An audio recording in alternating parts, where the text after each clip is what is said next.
இனி நம்ம பார்க்க போகிற டாபிக் என்னன்னு பார்த்தீங்க அப்படின்னா வாட் இஸ் அ டொமைன்.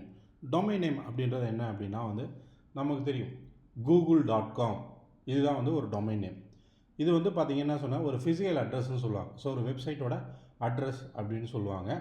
இது பார்த்தீங்க அப்படின்னா 2 பார்ட்டாக பிரிப்பாங்க. ஒன்று பார்த்தீங்க அப்படின்னா நேம்னு சொல்லுவாங்க, இன்னொன்று எக்ஸ்டென்ஷன் சொல்லுவாங்க. ஸோ இந்த இமேஜில் பார்த்தீங்க அப்படின்னா http:// இது என்னென்னு பார்த்தீங்கன்னா ப்ரோட்டோகால். எந்த ப்ரோட்டோகாலை இந்த வெப்சைட் அட்ரஸ் யூஸ் பண்ணுது. அடுத்து பார்த்தீங்கன்னா www ஸ்டாண்ட்ஸ் ஃபார் என்ன பார்த்தீங்கன்னா சப்டொமைன். அதாவது இந்த www-க்குள்ளே பார்த்தீங்க அப்படின்னா google.com அப்படின்னு ஒரு டொமைன் நேம் இருக்குது. இங்கே கூகுள் தான் டொமைனோட நேம்.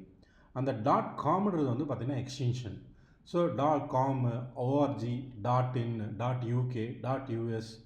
ஸோ இந்த மாதிரி நிறைய எக்ஸ்டென்ஷன்ஸ் இருக்குது. ஸோ அந்தந்த வெப்சைட்டுக்கு ஏற்ற மாதிரி அவங்க எக்ஸ்டென்ஷனை they can choose it. Thanks for watching.